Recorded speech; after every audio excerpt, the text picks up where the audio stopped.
Da se odazovem svakom vašem pozivu, da budem dio svake vaše aktivnosti koja znači podršku poboljšanju života i razvoju ove lokalne zajednice.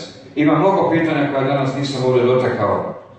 Od pitanja stabilnosti penzijskog sistema ovdje na listima i penzionera, koji znaju kako smo se borili da penzije garantujemo da ih danas plaća država iz svog budžeta, a ne iz fonda. One jesu male, ali jesu sigurne.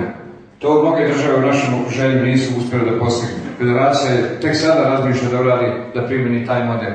Prema tome, sistem boračko-invalidske zaštite je stabilan, pravičniji nego što je bio ranije.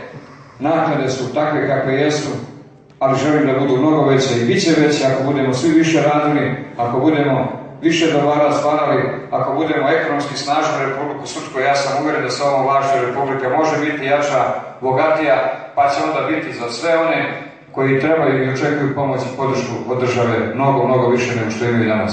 Zato sam uvjeren da ove naše ideje koje mi socijalisti zastupamo imaju budućnost, imaju smisla i da ih vrijedi podržati i prihvatiti.